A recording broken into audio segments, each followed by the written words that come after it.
Alors, voilà, mes chers collègues, je vous propose donc de continuer, d'autant plus qu'on n'a qu'une heure pour cette audition, avant la suivante, qu'on a déjà un peu de retard. Madame la présidente de la section française de l'APF, chère Amélia, Madame la directrice, Monsieur le Président, mes chers collègues. Alors, on vient d'avoir une audition extrêmement intéressante conjointe avec la Commission des finances sur l'impact des enjeux financiers sur les enjeux sécuritaires. Et nous continuons ce cycle en partageant cette fois notre audition avec la section française de l'Assemblée parlementaire de la francophonie que préside Amélia Lacrafi. D'ailleurs, vous aurez sans doute à cœur, Madame la Présidente, d'expliquer au commissaire à la Défense le rôle de la section française au sein de l'APF, et peut-être son délégué général Bruno Fuchs nous rejoindra tout à l'heure. Après donc les enjeux d'endettement, de coopération monétaire que nous venons d'aborder avec la Commission des finances, nous passons maintenant aux enjeux aussi importants, des enjeux médiatiques et culturels dans la relation Afrique-France. La diversité de ces sujets témoigne du caractère pleinement multidimensionnel de notre partenariat avec les États africains et démontre la nécessité d'avancer dans ce cycle avant qu'au sein de la Commission des finances, nous replongions directement sur les enjeux de sécurité. Madame Cécile Mégy, j'espère que je prononce bien votre nom, vous êtes directrice des stratégies et coopérations internationales transverses de France Média Monde. Je pense que tout le monde le sait, mais France Média Monde regroupe notamment la chaîne d'information continue France 24 et la radio mondiale RFI. Vous pourrez certainement revenir sur les enjeux relatifs à l'image des médias français sur le continent, leur audience et leur portée réelle, à l'heure où les réseaux sociaux sont omniprésents, mais également sur la contribution de ces médias au rayonnement de la francophonie. Nous serions également intéressés de vous entendre sur le rôle que peut jouer l'audiovisuel extérieur de la France dans notre relation avec les Afriques, alors que certaines voix s'élèvent pour en faire un outil d'influence à part entière. C'est aussi une question parfois que nous posent les Africains. Ils nous disent « mais France 24, alors est-ce que c'est une chaîne dont la ligne éditoriale est totalement libre ou est-ce que c'est une chaîne au service des intérêts français ?» Vous pourriez peut-être revenir à ce titre sur le lancement des États généraux de l'information souhaités par le Président de la République. Monsieur Emmanuel Casaré-Roux, j'espère bien prononcer votre nom, vous êtes président du musée Quai Branly Jacques Chirac. Nous serions heureux d'entendre votre analyse sur la perception de l'action culturelle en Afrique, alors que d'autres pays développent des stratégies parfois plus visibles. Je pense notamment à la Chine, qui multiplie l'ouverture d'instituts Confucius. Vous pourriez notamment revenir sur les enjeux entourant la restitution d'œuvres et la coopération entre les musées français et africains, mais également avec les représentants des diasporas en France. Madame la Présidente, je vous cède la parole. Messieurs les présidents, Madame la directrice, mes chers collègues, c'est à ma connaissance la première fois qu'un délégué de la section française et certainement une présidente déléguée co-préside une réunion commune avec une commission permanente de l'Assemblée nationale. C'est pourquoi je tiens à remercier très chaleureusement mon collègue Thomas Gassilou d'avoir l'honneur d'être à ses côtés avec la Commission Défense. Je veux également saluer son initiative visant à associer les membres de la section française à l'Assemblée parlementaire de la francophonie aux travaux qu'il mène dans le cadre d'un cycle d'information sur les relations entre la France et le continent africain. À cet égard, je souhaite rappeler que si l'Assemblée parlementaire de la francophonie réunit à ce jour 92 sections membres, associés ou observateurs, la section française y occupe une place toute particulière pour plusieurs raisons. Elle est en effet la plus nombreuse avec 90 députés et 60 sénateurs et sénatrices. Le Parlement français est aussi le deuxième le plus gros contributeur financier de l'APF après l'Organisation internationale de la francophonie, l'OIF. De même, plusieurs parlementaires français occupent des fonctions importantes au sein des différents organes de l'APF.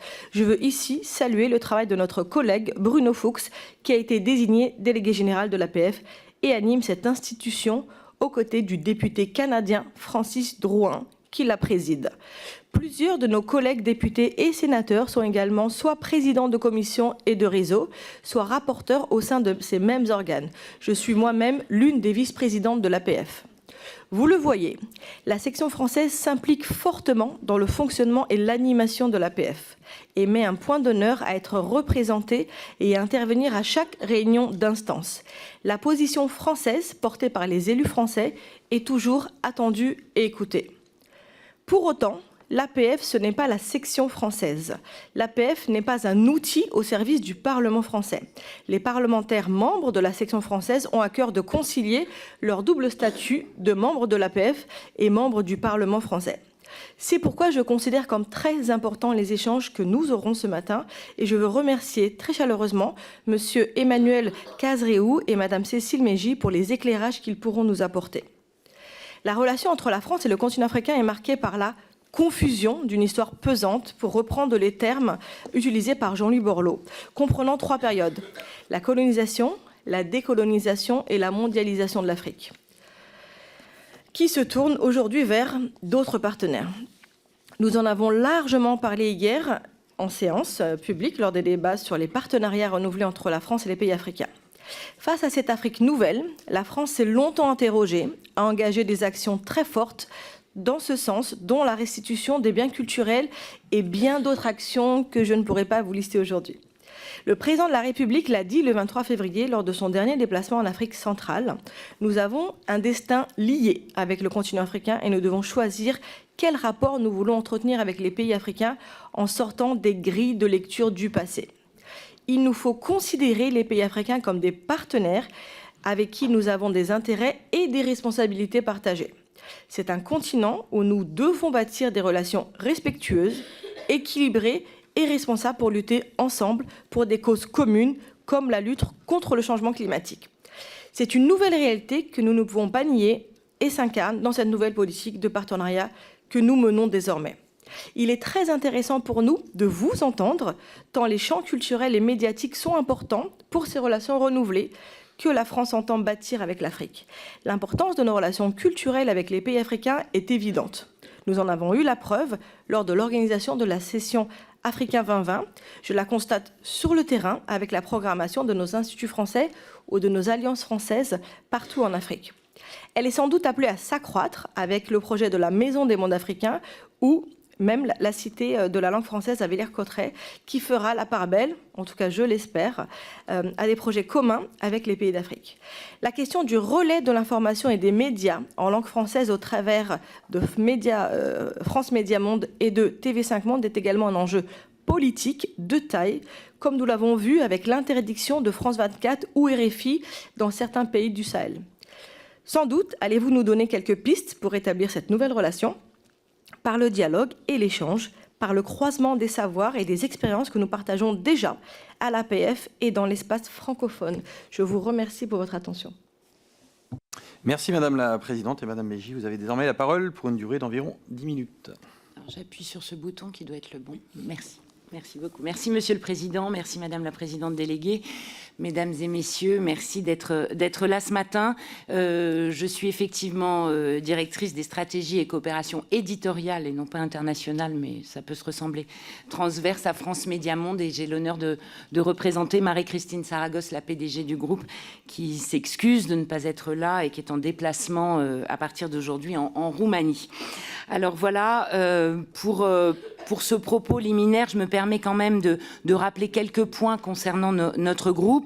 France Média Monde, le groupe de l'audiovisuel extérieur de la France, ce sont 3 médias. RFI, la radio d'actualité mondiale en français et en 16 autres langues. France 24, vous l'avez rappelé, la chaîne d'information internationale en continu, en français, en anglais, en arabe et en espagnol. Et Monte Carlo Doualiya, la radio française en langue arabe, diffusée au Proche et au Moyen-Orient, donc qui ne concerne pas directement le continent africain, mais qui est une part importante de notre dispositif de l'audiovisuel extérieur de la France. Nos 3 médias ont compté en 2022 près de 260 millions d'auditeurs, téléspectateurs et d'internautes chaque semaine à travers le monde. L'Afrique est historiquement notre premier bassin d'audience. C'est donc un continent majeur pour nos médias.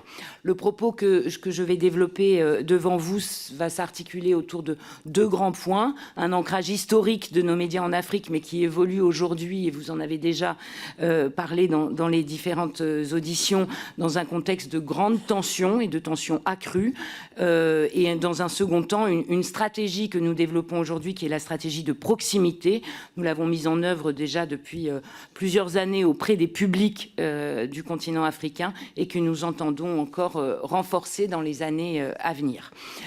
Alors RFI et France 24 sont des médias référents pour couvrir l'actualité du continent africain, l'expertise de nos journalistes à Paris, un service dédié à RFI, le service Afrique, des journalistes spécialisés à France 24, mais référents également par une grande présence sur le terrain, sur le continent, un très important réseau de correspondants, de près d'une centaine de correspondants sur l'ensemble du continent, des envoyés spéciaux permanents à Abidjan, à Dakar et à Nairobi, donc les Afriques, autant l'Afrique de l'Ouest que l'Afrique de l'Est sont concernés par la présence de ces professionnels de RFI et des rédactions délocalisées, j'y reviendrai un petit peu plus tard, qui sont installées sur le continent avec des professionnels venus du continent africain.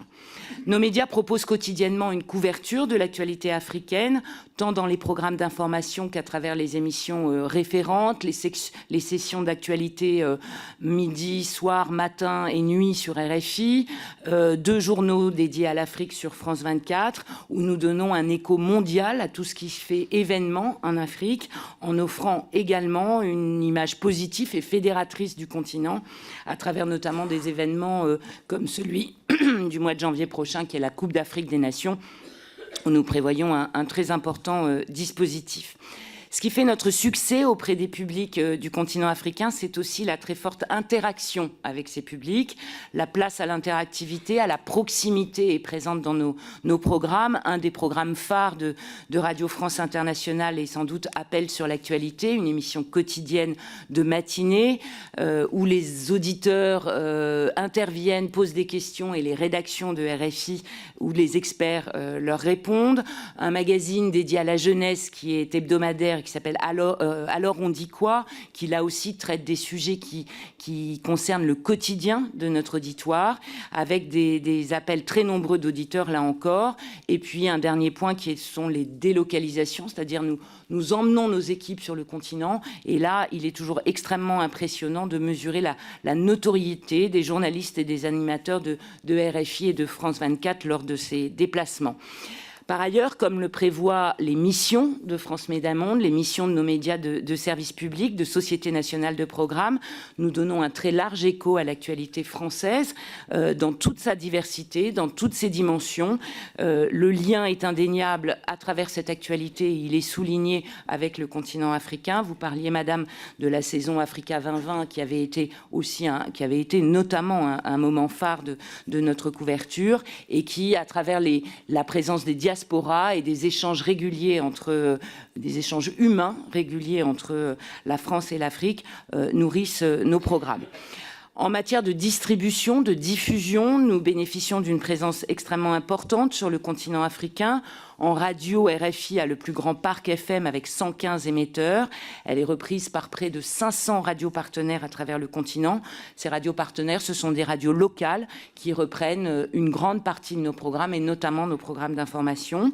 On a aussi gardé une diffusion en ondes courtes et on le verra quand on parlera de ces pays où nous sommes notamment coupés en FM, que les ondes courtes ont une vraie importance dans cette région du monde et ce qui permet de toucher notamment des populations plus isolées des grandes villes et singulièrement dans la bande sahélienne. En télévision, France 24 est diffusée sur le satellite et sur la TNT, quand cela est possible dans certains pays et dans les zones urbaines.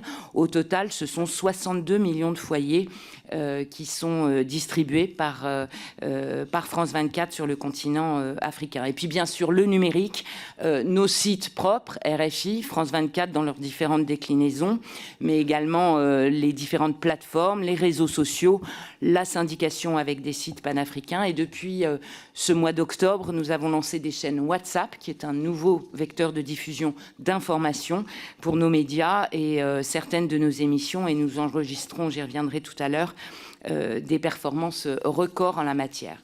Donc nos médias sont très puissants, ils enregistrent des résultats d'audience exceptionnels. La dernière étude Africascope menée par l'Institut Kantar nous montre que près de 60% de la population en Afrique francophone, 60% de la population en Afrique francophone suit RFI et ou France 24 de façon hebdomadaire. RFI est la première radio internationale en Afrique francophone. Elle est toujours classée dans le top 5 des radios les plus écoutées quotidiennement dans les 7 villes couvertes par cette étude. Et France 24 conforte son statut de première chaîne d'information internationale, toutes cibles confondues sur l'Afrique francophone. Elle figure parmi les 10 chaînes les plus regardées chaque semaine. Le contexte, vous le disiez dans vos propos liminaires, le contexte sur le continent africain évolue, change et est marqué ces dernières années par un contexte de grande tension auquel nous devons faire face. Très concrètement, cela se manifeste par une recrudescence des manipulations de l'information, de la désinformation, des infox, comme on dit en bonne francophonie. On peut considérer qu'il y a des tentatives de déstabilisation directement instrumentalisées à travers ces manipulations de l'info et la désinformation, instrumentalisées par certains États.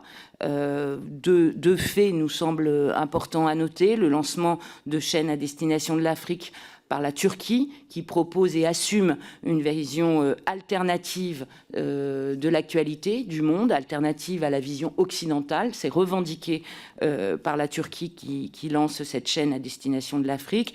Et puis la présence d'une offre francophone du média russe Russia Today, avec l'installation d'un bureau à Alger, de manière à couvrir l'ensemble du continent africain et singulièrement de l'Afrique francophone. Des médias qui nourrissent des narratifs anti-français, c'est assumé également par ceux qui les dirigent et qui donc attaquent la France et nourrissent également à travers une diffusion et une dissémination de ces contenus-là, au départ de façon très virtuelle sur les réseaux sociaux, nourrissent aussi et pénètrent progressivement au sein des opinions publiques et se manifestent ensuite sur le terrain, parfois de façon très violente. Nous sommes en première ligne également à travers nos médias face aux attaques contre la liberté d'informer, vous l'avez rappelé madame. Nos médias ont fait l'objet de coupures, de censure, aujourd'hui dans 3 pays africains, d'abord au Mali et au Burkina Faso l'année dernière, au Niger depuis le mois d'août dernier, suite à la prise du pouvoir par des mouvements putschistes. Et là, l'ensemble de nos médias, y compris les diffusions par les radios partenaires, par exemple de RFI, sont soumis à la censure et ont été coupés. Si nous sommes coupés, c'est d'abord parce que nous sommes puissants. Nous sommes les premières chaînes coupées dans ces pays-là quand il s'agit pour les pouvoirs pour les mouvements putschistes qui ont pris le pouvoir de resserrer la liberté de l'information, mais aussi parce que nous apportons une information libre et indépendante qui parfois et même souvent dans ces situations-là dérange. Plus généralement, il nous semble que dans ces circonstances, nous sommes également coupés parce que nous sommes certes français, mais aussi des médias internationaux, et ces censures sont généralement les signes d'une très forte dégradation de la liberté de la presse et du droit d'informer dans ces pays-là, dont font les frais très rapidement et très lourdement les journalistes et les médias locaux du continent. Malgré les coupures, nous restons extrêmement suivis. Les stratégies de contournement sont mises en place et nous arrivons à voir à travers nos antennes que des publics continuent au Mali à nous suivre, par exemple sur YouTube, à appeler nos émissions interactives. C'est un exemple parmi d'autres, mais nos chaînes WhatsApp, je vous en parlais tout à l'heure, en un temps record, quelques semaines seulement, près d'1 million d'abonnés pour la chaîne WhatsApp consacrée à l'émission Appel sur l'actualité pour RFI et 1,4 million aujourd'hui pour la chaîne de France 24 en français. Donc ce sont des moyens de contournement qui reçoivent un public extrêmement nombreux et qui montrent combien nos médias sont aussi attendus. Les coupures, néanmoins, nous font perdre près de 7 millions de téléspectateurs uniquement dans les 3 pays, de téléspectateurs et d'auditeurs bien sûr, dans les 3 pays que sont le Mali, le Burkina Faso et le Niger. Je passe rapidement, mais il est évident que ces situations de grande tension, voire de confrontation, nous font courir des risques sécuritaires majeurs à nos équipes. Nos correspondants ne peuvent plus, et nos envoyés spéciaux ne peuvent plus aller sur ces terrains-là, et les correspondants qui doivent y rester sont évidemment suivis d'extrêmement près et de façon très régulière par notre dispositif de sécurité.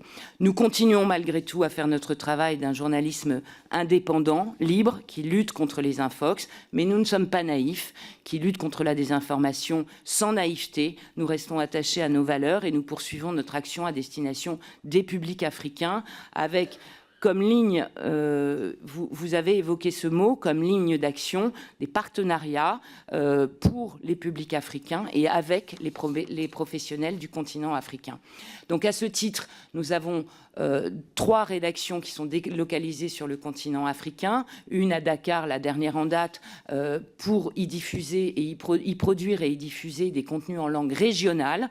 Le Mandinkan et le Fulfulde sont opérés depuis Dakar, la Hausa et le Swahili sont opérés depuis Lagos depuis 2007 et Nairobi depuis 2010. Et ça, pour nous, ce sont des ancrages et des stratégies qui doivent nous permettre d'être en plus grande proximité. C'est un mot essentiel pour nous. C'est le développement à venir de notre politique de production et de diffusion vers le continent africain dans des langues transnationales, de façon à pouvoir servir des publics le plus largement possible et ne pas rester enfermés dans un dialogue qui serait totalement déséquilibré, où on considérerait que nos médias émettent de Paris vers des publics qui entendent un message venu de beaucoup trop loin. Enfin, dernière chose, et évidemment essentielle, la lutte contre la désinformation, contre la manipulation de l'information. Nous avons en tête d'augmenter, bien évidemment, nos productions en ce domaine. Nous organisons en réseau notre production de lutte contre les infox, ce que l'on appelle le débunkage, de façon à ce que l'ensemble des différentes rédactions de RFI se nourrissent et puissent diffuser et avoir un impact encore plus large dans ce domaine auprès des publics et mettre en valeur le travail de nos équipes. Et nous avons 2 projets essentiels et structurants qui ont été portés par Marie-Christine Saragosse dans son projet présidentiel. 100% numérique, une offre 100% numérique panafricaine à destination des jeunes publics africains, et un décrochage en télévision pour France 24 qui serait opéré depuis Dakar, où l'offre d'information professionnelle devenue depuis et vers l'Afrique francophone serait encore plus valorisée. Merci de votre attention. Merci Madame la Directrice. La parole est désormais à Monsieur Casaré-Roux, président du musée Quai Branly Jacques Chirac. Monsieur le Président, Madame la coprésidente, Monsieur le Président, Madame la coprésidente, merci de me recevoir. Alors, ma contribution est beaucoup plus modeste, évidemment, puisque le musée du Quai Branly a dans ses missions la préservation, l'étude, la valorisation des cultures des 4 continents en dehors de l'Europe. L'Afrique est donc une partie de notre perspective, de nos missions. Pour vous donner une idée, nous conservons 370 000 œuvres qui remontent certaines à 400 ans. Elles sont en France depuis très longtemps. Et les collections africaines représentent 90 000 œuvres. Nous conservons également plusieurs millions de documents, photos et documents et archives que nous employons à enrichir. Notre présence et notre action en direction du continent africain est assez ancienne, puisque effectivement nous partageons cette histoire commune, cette histoire qui est parfois complexe à analyser, cette histoire quelquefois que l'on découvre nous-mêmes, tant sur la partie de la colonisation que la partie des décolonisations. Je pense en particulier avec le Cameroun, où on a découvert un certain nombre de découvertes. Je veux dire que c'était pas dans la culture commune, certains de ces événements qui nous amènent aussi à reconsidérer la manière dont nous traitons une histoire plus ancienne. En gros, nous travaillons sur 5 axes, bien sûr, avec ce qui a fait finalement l'ADN de ce musée, c'est-à-dire la transparence sur ses collections, la transparence sur ses documents, la transparence sur l'information que l'établissement détient sur les collections, et sur le partage. L'idée qu'une étude moderne et contemporaine de ces collections ne peut se faire qu'avec un double regard. Le regard à la fois depuis Paris, depuis l'histoire de ces collections, la manière dont elles ont été constituées, l'histoire aussi du regard, l'histoire du goût, l'histoire du rapport de la France aussi avec ces différents espaces, mais également la perception que peuvent avoir nos collègues, nos contemporains aujourd'hui de cette histoire, de l'appréciation qu'on peut avoir sur ces objets depuis leur point de vue. Nous avons donc mis en place une série de projets de recherche scientifique sur nos collections, avec ce double regard. Nous bénéficions pour ce faire de bourses du ministère de la Culture qui nous permettent de faire venir nos collègues pour étudier ensemble les collections en toute transparence. Nous avons travaillé avec le Tchad, avec le Musée national du Tchad. Donc il s'agit toujours de collègues qui viennent et qui ont des responsabilités au plus haut niveau dans les musées nationaux qui conservent les collections dans les pays qui nous intéressent et qui sont intéressés également par cette relation. Évidemment, tout ceci se fait, j'ai oublié de le dire, effectivement, mais ça va de soi, dans le cadre de cette nouvelle offre de relations entre la France et les pays d'Afrique, qui a été lancée à partir du discours de Ouagadougou, et avec cette proposition également d'opérer des restitutions. Et donc, c'est dans ce cadre aussi que vient ce travail d'ouverture, ce travail de partage, ce travail d'analyse commune et de culture commune, j'allais dire, sur la manière d'aborder les collections anciennes et les différents épisodes historiques qu'ont traversé les pays. On a donc travaillé avec le Musée national du Tchad, qui avait une demande assez globale sur l'ensemble de nos collections. La venue de notre collègue pendant près de 2 mois à Paris, pendant 3 mois à Paris, en 2021 lui a permis de se rendre compte que ces collections ont été en grande partie impressionnantes par le chiffre qui avait été diffusé, mais que la qualité de ces collections était pas forcément en rapport avec cette impression numérique. Et donc on a commencé un travail très précis d'analyse des différentes collections, sachant qu'une grande partie des collections qui sont conservées à Paris ont aussi une histoire commune avec les collections qui sont les cœurs des collections nationales, que ce soit au Tchad, au Sénégal, au Burkina Faso, etc. Donc il y a une histoire commune aussi de la constitution des collections, et donc ce travail commun est mutuellement bénéfique. On a travaillé également avec le Burkina Faso, avec un collègue qui est venu pendant 1 mois, avec le Mali, avec le directeur du Musée national, avec lequel nous tentons de continuer d'avoir des relations malgré la difficulté. On est persuadé que ce sont ces relations humaines et cette passion commune en fait qui crée un fil certes fragile, mais qui peut permettre de passer une période de tension, une période de difficulté, où on sent aussi que certains de nos collègues peuvent parfois être sujets de suspicion par leur rapport qu'ils peuvent avoir avec nous. On sent que souvent il faut que nous prenions en compte des difficultés temporaires dans certains pays pour mettre un ralenti sur l'envie que nous avons d'aller plus loin dans les investigations. Et donc il y a des temps qui s'adaptent comme ça en fonction de l'actualité. C'est particulièrement vrai pour le Mali, mais nous allons pouvoir renouer ce partenariat, ne serait-ce que par des voies également de visioconférence avec notre collègue du Mali, afin de continuer à faire ce travail très important sur cette histoire commune, complexe, sur la constitution des collections, en particulier en période coloniale. En travaillant avec ces différents pays, on s'est aperçu que il nous fallait quelque chose de plus global et qui permette de travailler de manière multilatérale. On a besoin de ce travail en bilatéral qui nous permet de mieux connaître et pour nous-mêmes de nous enrichir sur des collections, mais également avoir quelque chose de plus large. Nous sommes donc saisis d'une des principales missions de collecte et de recherche qui a été menée en 1931 à 1933, qui est partie de Dakar et qui est allée jusqu'à Djibouti. Et nous avons constitué un programme de recherche avec l'ensemble des partenaires, l'ensemble des pays qui constituent cette diagonale.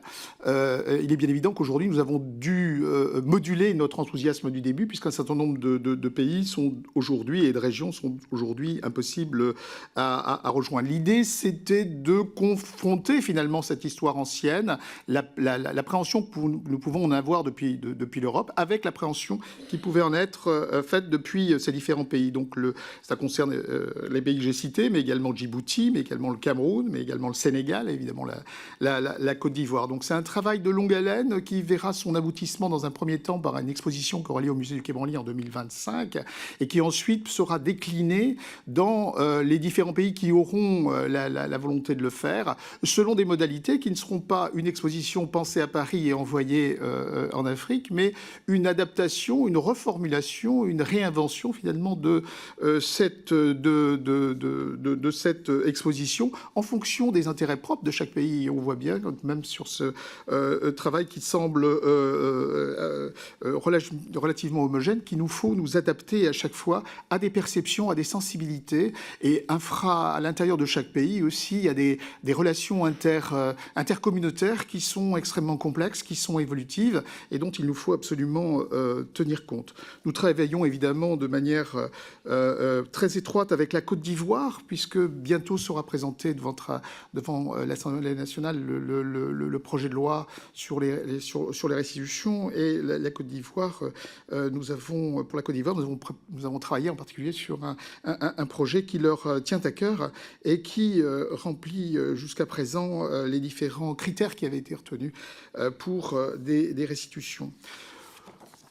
Pour faire en sorte que ces restitutions ne soient pas simplement un geste certes important, mais qui finalement s'achève avec le fait du retour de l'objet, nous travaillons également à la mise en œuvre de collaborations pour accompagner ce processus politique de restitution qui vise à partager l'information professionnelle que nous avons et de faire en sorte que nos propres agents, mais aussi les agents des différents musées concernés et puissent travailler en bonne intelligence pour le futur. C'est particulièrement le cas pour le musée historique d'Abomey et le musée d'histoire de Ouidah au Bénin, qui ont été décidés suite à la restitution des 26 œuvres des collections nationales françaises en direction de la République du Bénin.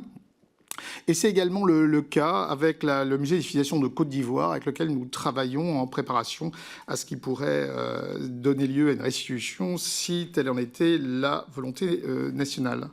Nous travaillons également à la formation de nos futurs collègues conservateurs et restaurateurs du patrimoine, et ceci en collaboration avec les instituts de formation, l'Institut national du patrimoine, avec l'école du Louvre, et nous accueillons pour des stages souvent de longue durée ces différents futurs collègues. Nous avons travaillé avec le Gabon, deux personnes du Gabon, avec une personne du Bénin, évidemment, avec une personne des Comores et une personne de Côte d'Ivoire. Et nous continuons à accueillir très régulièrement, chaque année, ces personnels. J'en profite pour souligner d'ailleurs que nous accueillons actuellement le directeur du musée national de Côte d'Ivoire. Nous participons évidemment à des formations, nos professionnels participent à des formations. Je voudrais, pour finir, insister sur le fait qu'il nous semble important de créer les conditions aussi d'une circulation des œuvres, puisque c'était aussi l'idée du discours de Dakar. Et donc nous avons organisé avec les collègues européens à Dakar au début de cette année une grande réunion avec une soixantaine de musées africains pour essayer de définir quels pourraient être leurs besoins et comment faire en sorte de travailler en dehors de nos relations historiques limitées avec les pays autrefois colonisés par la France et élargir. Et nous avons présenté à la Commission européenne un projet assez ambitieux visant à faire en sorte de collaborer de manière plus large une collaboration plus large entre la France et via l'Europe et les pays africains.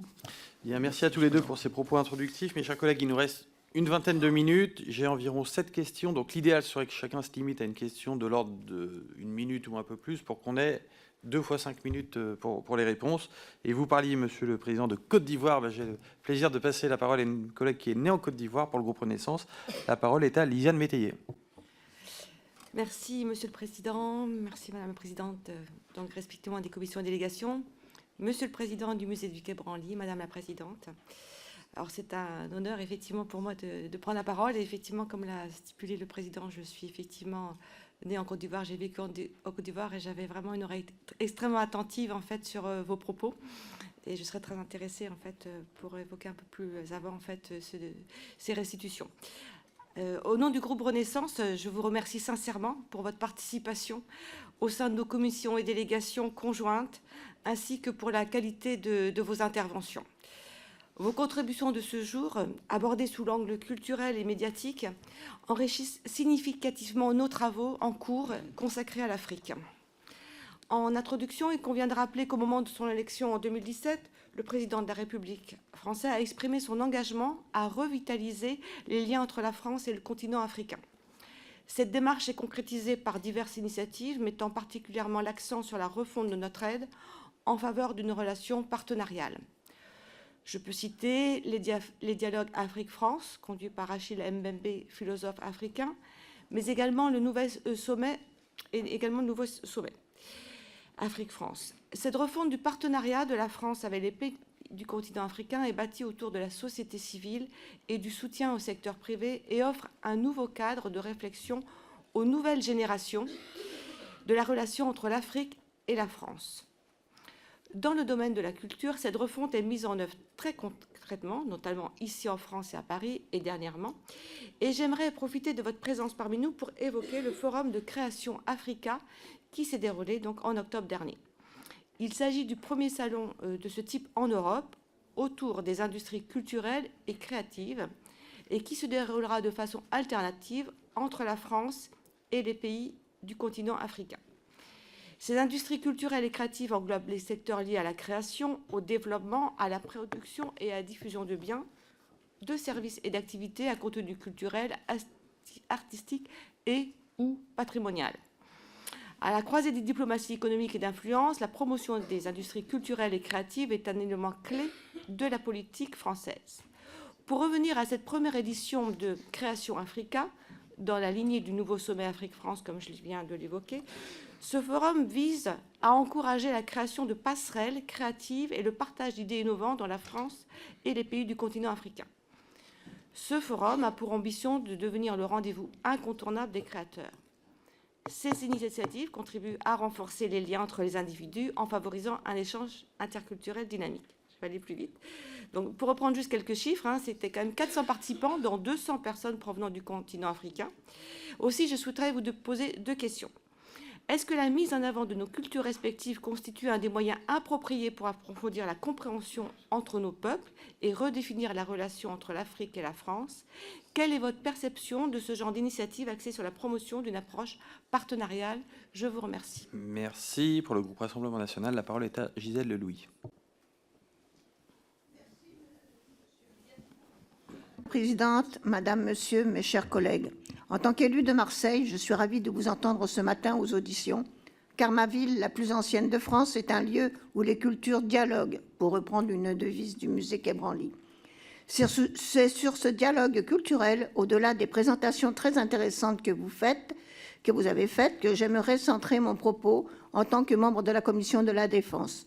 Je ne peux que déplorer les errements de la politique française actuelle en Afrique, qui conduisent à une telle hostilité et incompréhension dans certains pays que les troupes françaises sont contraintes de se retirer dans la précipitation. À l'inverse, la coopération culturelle offre des perspectives d'avenir encourageantes. On atteste l'audience de France Média Monde en Afrique. France 24 est ainsi la première chaîne d'information en Afrique francophone, avec 40 millions de téléspectateurs hebdomadaires. RFI compte pour sa part 38 millions d'auditeurs hebdomadaires. Nous nous en réjouissons, même si nous déplorons l'écho, parfois, donné à des discours anti-français ou plus récemment anti-israéliens. Les restitutions de certaines œuvres sont également vues comme un élément d'apaisement des relations.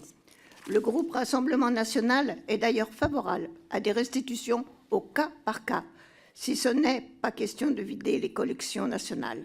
Nous considérons que certaines restitutions participent au maintien du dialogue culturel si précieux que j'évoquais en préambule. Nous sommes tout aussi convaincus que la conservation, la restauration et la présentation d'œuvres sur notre sol, au Quai Branly par exemple, permettent une connaissance et une protection du très riche et très divers patrimoine africain à destination du public du monde entier. Sur le plan de cette protection, j'aurais justement une question quant au patrimoine malien. Lors des raids d'AQMI, notamment sur Tombouctou en 2013, des témoignages exceptionnels du passé ont été détruits ou partiellement détruits par les terroristes islamistes. Avez-vous des éléments quant à la restauration de ce patrimoine exceptionnel? Sur le plan de la langue française, nous savons que des pays étrangers comme la Russie, la Chine ou la Turquie déploient leurs médias en Afrique avec un discours parfois hostile à la France. Pouvez-vous nous en dire plus sur leur pénétration du paysage audiovisuel, notamment en Afrique francophone? Je vous remercie. Merci. Pour le groupe La France Insoumise, la parole est à Pascal Martin. Merci, Monsieur le Président. Du fait de l'héritage colonial français sur le continent africain, la coopération entre l'Afrique et la France est particulièrement riche. Elle l'est d'autant plus ces derniers temps avec la volonté, en tout cas affichée, de la France de démocratiser sa relation avec ses partenaires africains. De nombreux forums culturels participent notamment, et vous l'avez rappelé, au rayonnement de la culture française en Afrique et au rayonnement des cultures d'Afrique en France. Cette politique culturelle, de la même manière qu'elle s'inscrit dans un contexte historique chargé, s'avère souvent un levier de puissance et de politique étrangère pour la France. En témoignent plusieurs décisions et déclarations françaises. La plus récente concerne la cacophonie autour de la suspension, je cite, de tous les projets de coopération qui sont menés avec des institutions ou des ressortissants et ressortissantes du Burkina Faso, du Mali et du Niger. Puis la déclaration de la ministre Rima Abdul Malak qui déclarait, je cite encore, qu'aucune des programmations d'artistes n'avait été demandée par le gouvernement. La France a sciemment mis un coup d'arrêt à la coopération culturelle avec ces États, entachant de fait le dialogue interculturel entre les peuples concernés.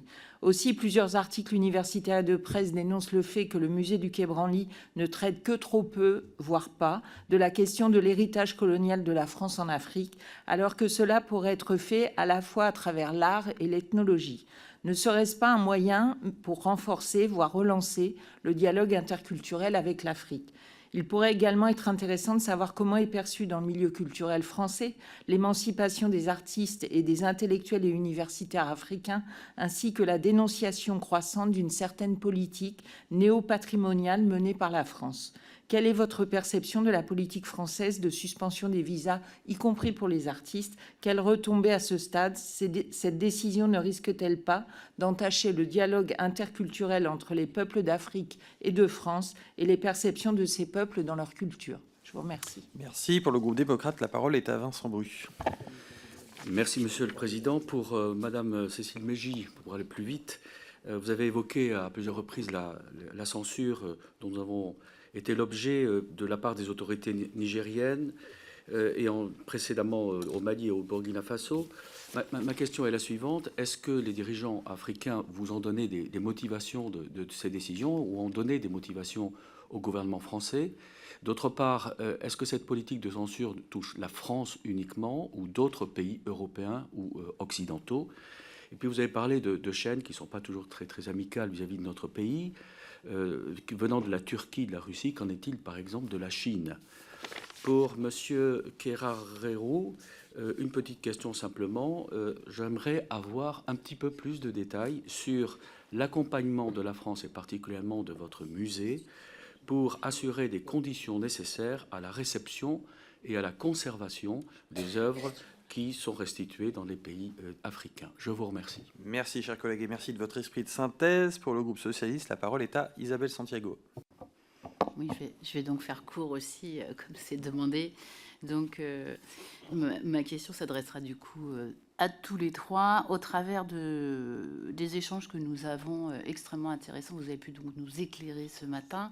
Est-ce que vous pourriez nous dire, compte tenu des enjeux et y compris de pouvoir être en partage sur ces territoires, est-ce que vous avez les moyens, et c'est intéressant pour nous de le savoir en tant que parlementaires, pour irriguer les travaux au travers de l'ensemble, y compris évidemment sur le musée, donc évidemment au Quai Branly, où j'ai évidemment eu avec beaucoup d'intérêt ce que vous nous avez exposé, mais ça nécessite beaucoup d'échanges, beaucoup de recherches, la restitution qui se fait, comme vous nous l'avez expliqué, sur un travail en partage, sur les œuvres, sur cette culture qui, évidemment, entre les peuples, est un pont et une richesse. Donc, avoir une idée, y compris sur le réseau, évidemment, culturel, que l'on puisse avoir cette vision qui est très transversale à travers vos trois propos, si vous en avez les moyens, compte tenu qu'on bascule sur une autre prise de, on va dire pas de risque, mais d'engagement auprès d'eux. Il ne faudrait pas décevoir. Merci. Nous avons 3 questions complémentaires. La parole est à Delphine Ingemann. Merci, Monsieur le Président. Ma question s'adresserait à Madame Meji.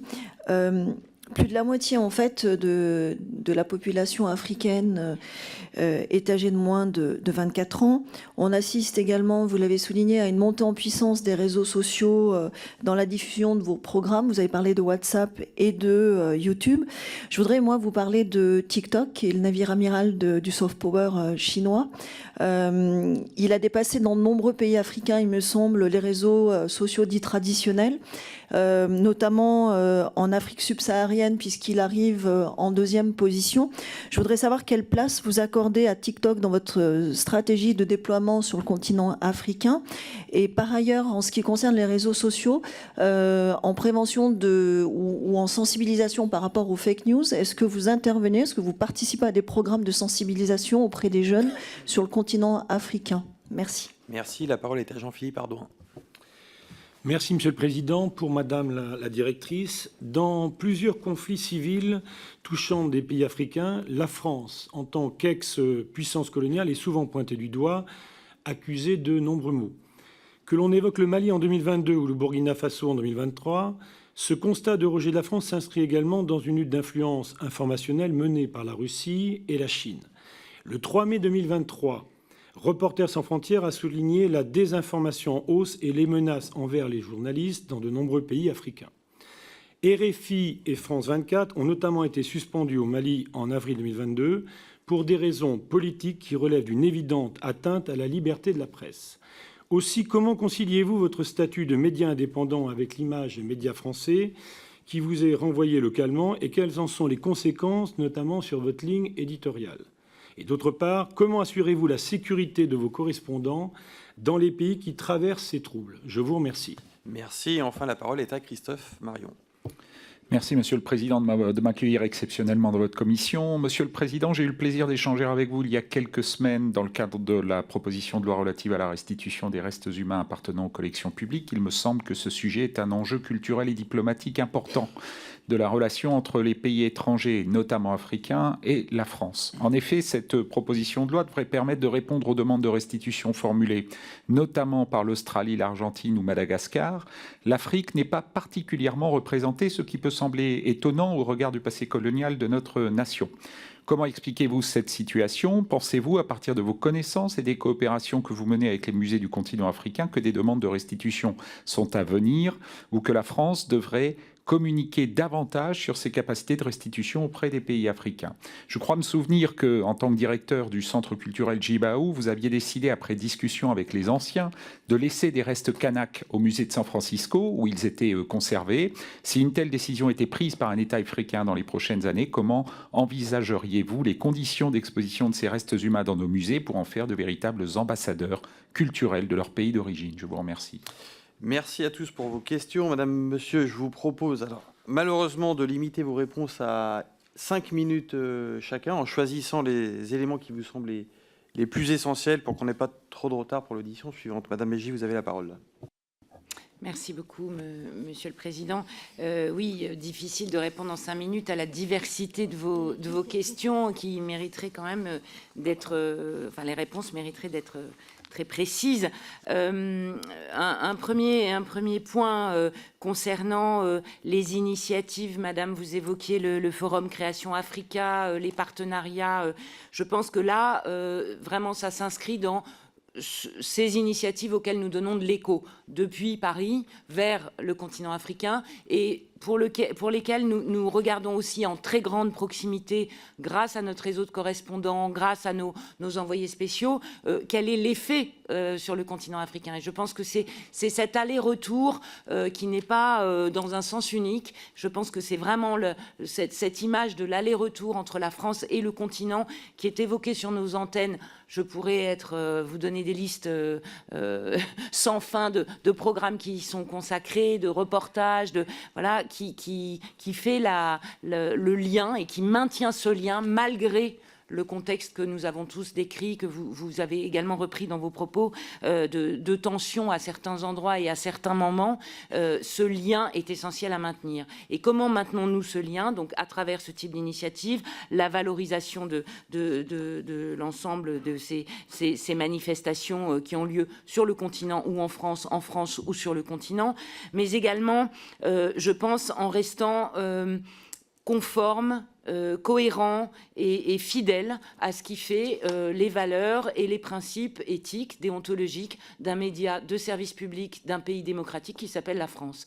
C'est-à-dire que nous avons un arsenal de textes, alors la loi bien sûr, mais nous avons aussi en interne une charte de déontologie, un cahier des charges, une charte de déontologie que nous faisons également prospérer au vu des évolutions de l'intelligence artificielle et comment l'utiliser ou comment s'en prémunir, que nous faisons, nous sommes soumis évidemment à la loi Sapin 2, donc nous avons des programmes de formation et de sensibilisation de nos personnels, y compris des journalistes bien entendu. Donc tout ce dispositif éthique et déontologique est pour nous la pierre angulaire de notre travail et nous sommes persuadés aujourd'hui que rester dans cette ligne-là, sans compromission, sans en dévier, est pour nous une façon de rester fidèle à ce que doit être un média libre et indépendant, comme l'avait rappelé le président de la République devant les ambassadeurs, pas naïf.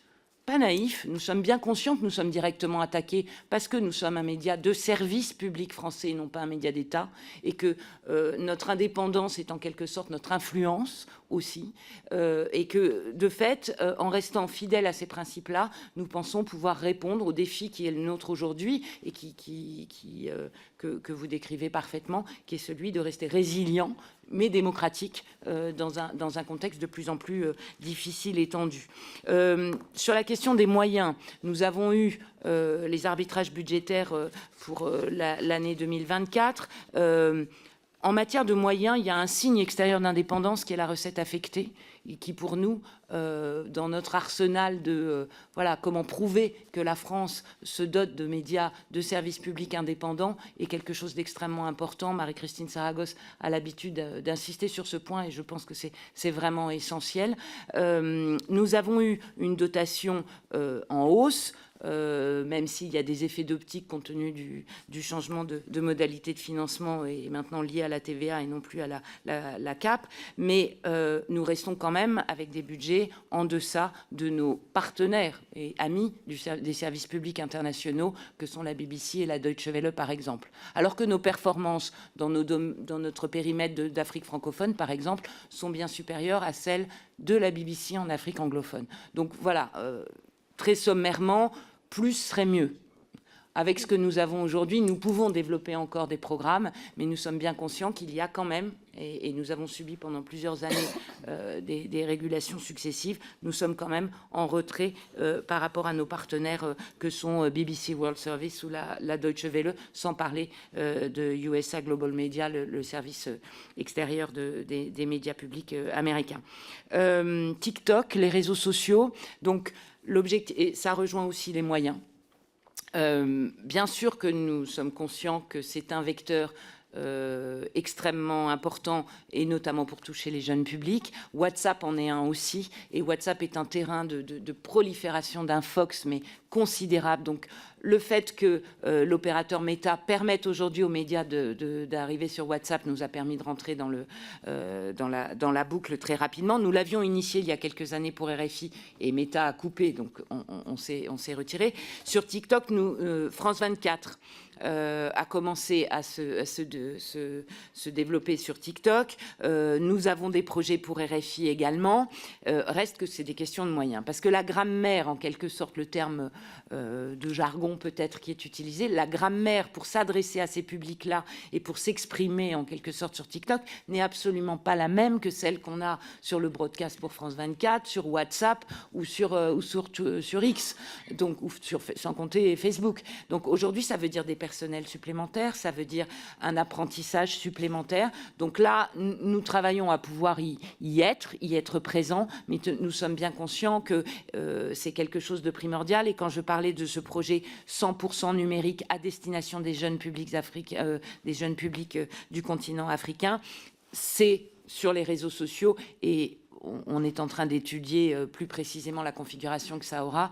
Ce sera de la vidéo et ce sera sans doute sur TikTok, mais aussi sur YouTube. Enfin voilà, les champs sont extrêmement vastes et nous devons évidemment s'adresser au plus de public possible sur les plateformes les plus diverses possibles.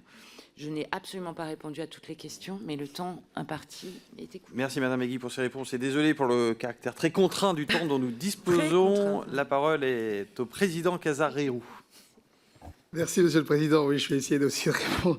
Alors, sur les partenariats à la création, effectivement, nous abondons dans ce sens. C'est-à-dire qu'on pense que c'est par une construction commune, une co-construction, en fait, et un regard commun porté sur le passé, qui peut être divergent d'ailleurs, hein, mais qu'on peut construire quelque chose de durable et en toute vérité, en toute transparence. Vous avez insisté aussi sur la création, on n'en a pas parlé. Le musée, c'est le passé, mais c'est aussi le présent et la création contemporaine. Je pense que les demandes sont aussi importante dans ce domaine, et il y a une manière et je pense que c'est une manière différente aussi de regarder l'Afrique que de la voir au travers de ces créateurs.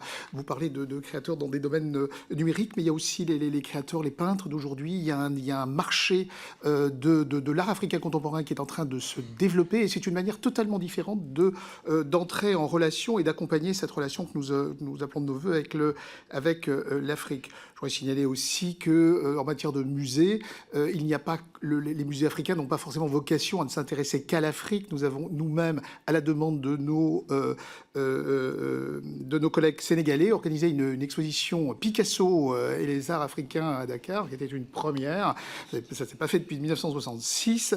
Et je pense que c'est quelque chose aussi dans lequel nous devons aller. C'est-à-dire que nous devons connaître les lieux d'où nous parlons, être fiers de nos héritages et en même temps pouvoir les confronter de manière plus apaisée en sachant exactement de quel point on part et la manière dont nous pouvons les partager.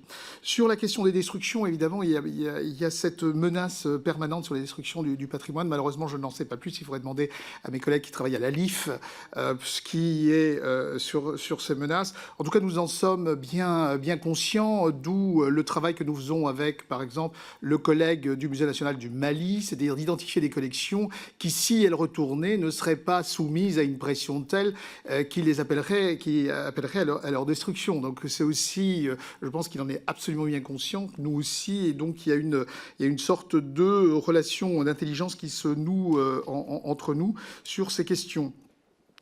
Sur la question de l'héritage colonial, c'est vrai que c'est quelque chose d'assez sur laquelle nous essayons de travailler également avec toute la complexité que ça représente, parce que souvent nous n'avons qu'une partie de la source. Nous n'avons que des documents qui vont dans un sens. Et le travail sur l'histoire coloniale mérite là aussi une double lecture, ou au moins une lecture multivocale. Il y a aussi des ressentis qui n'apparaissent pas dans nos sources. Il y a aussi des imprégnations mémorielles très fortes qu'on ne perçoit pas forcément au travers de l'étude simplement scientifique qu'on peut en avoir, historique de notre côté. Et donc, il y a un travail commun à faire. Je pense que c'est un travail qui peut se faire sur le moyen et le long terme, d'où le projet dont je parlais tout à l'heure de Dakar Djibouti, qui consiste aussi à regarder les conditions d'acquisition, de collection et de recherche également, parce que toute cette connaissance est due aussi à ces recherches qui sont faites en période coloniale, d'étudier toutes les tenants et aboutissants de ces contextes. En ce qui concerne l'accompagnement que nous faisons aux différents musées et aux différents collègues, il s'agit aussi, j'ai mentionné les transferts aussi de documents qui sont très importants. Il y a souvent une sous-représentation de la documentation dans les musées avec lesquels nous travaillons, du fait des vicissitudes de l'histoire, comme nous-mêmes nous les subissons parfois. Et donc il y a un important travail de partage de ces documents et de mise en commun de ces documents.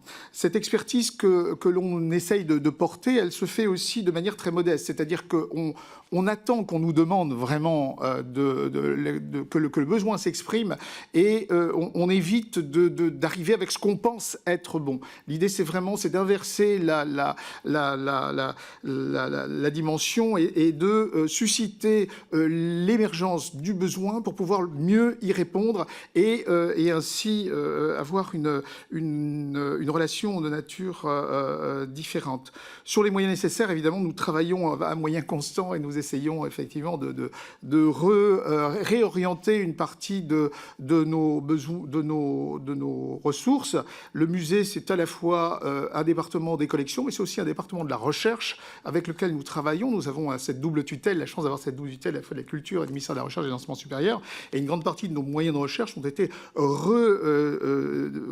réorientés vers ces questions d'histoire coloniale, ces questions, parce que pour éclairer les restitutions, il faut aussi éclairer l'histoire coloniale. Je disais que la manière dont on réalisait, à quel point on la méconnaissait dans son détail et dans la manière dont elles ont pu affecter les populations. Donc il y a un gros travail à faire dans ce domaine. Je me réjouis d'ailleurs de l'annonce de la ministre de la Culture qui a présenté un fonds commun germano-français qui va permettre de financer aussi ces questions de provenance. C'est un travail long, fastidieux, dans lequel nous engageons et dans lequel il faut que nous engageons de manière commune, à la fois avec les partenaires européens, parce que cette histoire européenne, cette histoire française, elle n'est pas que française, elle est européenne. Les informations sont souvent diffuses, appartiennent à d'autres pays. Il nous faut les concentrer et en même temps faire ce travail que j'évoquais tout à l'heure avec les pays d'origine. En ce qui concerne les restes humains, je pense que nous avons effectivement besoin de continuer à faire ce travail proactif que nous avons réalisé.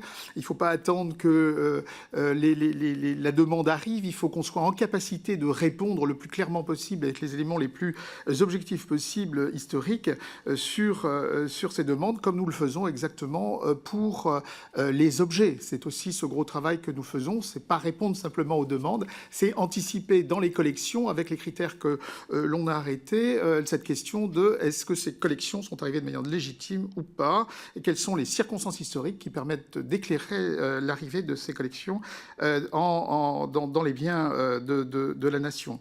J'ajouterais pour terminer que nous faisons aussi un important travail de désanonymisation des personnes qui ont été photographiées en contexte colonial. Il y a un gros travail à faire. Souvent, l'époque voulait qu'on enlève l'information singulière et personnelle pour la remplacer par une information générique de type humain. Et il y a un gros travail à faire parce que nous disposons en fait souvent de l'information personnelle concernant les individus photographiés. Et il y a un travail qui a été engagé par le musée du Quai Branly et qui, en particulier sur la question, pour revenir avec la question des restes humains, illustre la question des Guyanais, qui fait partie des demandes du département de la Guyane en direction de ces personnes qui ont été exhibées en Europe et qui sont mortes en France. Nous avons, avec un travail commun avec l'association guyanaise qui porte cette mémoire, fait un travail de retrouver les individus photographiés et de leur mettre des noms. Je pense que c'est un domaine très important. Excusez-moi, monsieur le Président. Merci infiniment à nos deux invités pour leur éclairage. Et je vais essayer d'être très brève pour cette conclusion. J'ai été témoin et très heureuse témoin de cette co-création et co-construction muséale avec votre exposition La route des chefferies du Cameroun, qui a été exposée d'abord au Cameroun, puis au musée du Quai Branly, qui a eu le succès que nous connaissons tous.